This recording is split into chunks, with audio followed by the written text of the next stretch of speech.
నా పేరు నా పేరు పామిశెట్టి చోడేశ్వరి.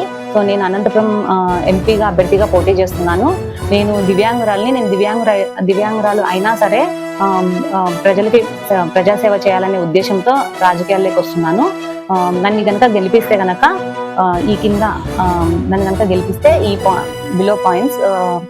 ఫస్ట్ పాయింట్ వచ్చేసి దివ్యాంగులకి 5% రిజర్వేషన్ కల్పించాలి స్థానిక ఎలక్షన్స్ నుంచి లోక్సభ వరకు. నెక్స్ట్ ఆర్గాన్ డొనేషన్స్ ని బాగా ఇంప్రూవ్ అయ్యే విధంగా ఆర్గాన్ డొనేషన్ చేసిన ఫ్యామిలీకి ఒక ఉద్యోగం కల్పించాలి. ఇంటర్నేషనల్ ఎయిర్పోర్ట్ తీసుకొని రావాలి. అనంతపురం జిల్లాలో ఏదో ఒక ప్రాంతంలో మెడికల్ కాలేజ్ని తీసుకొని రావాలి. ఐటీ పార్క్ ని, ఇండస్ట్రియల్ పార్క్ ని డెవలప్మెంట్ చేయడము. ఉమెన్ ఎంప్లాయ్మెంట్, ఆడవారి ఎంప్లాయ్మెంట్ ఉండే విధంగా గార్మెంట్స్ లాంటి వాటిని తీసుకొని రావడము. గార్మెంట్స్ ఉపాధి అవకాశాలను కల్పించడము. సీనియర్ సిటిజన్స్ కి రైల్వే టికెట్ రిజర్వేషన్ కల్పించడము. పర్యావరణాన్ని కాపాడుకునే విధంగా పార్కులు లాంటివి ఎక్కువగా మొక్కల్ని నాటించడం. పార్కుల్ని మండలం వైజ్ గా పార్కుల్ని ఏర్పాటు చేయడము.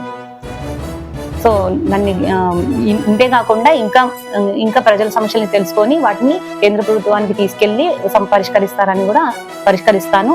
కేంద్ర ప్రభుత్వం నుంచి వచ్చే ప్రతి పథకాలను కూడా అర్హులైన వారికి అందేలా చూస్తాను. మెయిన్ గా అంటే అదే చెప్పాను కదా, నేను డయాలిసిస్ లో మేము ఉన్నప్పుడు, నా భర్తకి డయాలిసిస్ చేపించుకుంటున్నప్పుడు మేము చాలా మందిని చూసామన్నమాట. అప్పుడు నాకంటే కనీసం కంపెనీలో జాబ్ చేస్తున్నాను కాబట్టి నాకు ఇన్సూరెన్స్ ఉంది.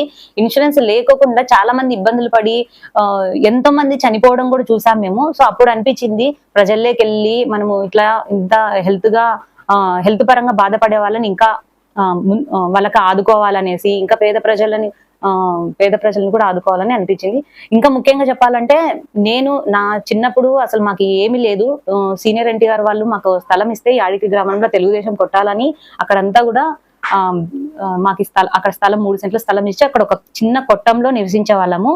సో అక్కడి నుంచి నాకు ఎడ్యుకేషన్ మా నాన్న ప్రోత్సాహం వల్ల నేను ముందుకెళ్ళి సిఏలో నాకు టాలెంట్ టెస్ట్ లో ర్యాంక్ రావడం, అక్కడి నుంచి ముందుకెళ్ళడం.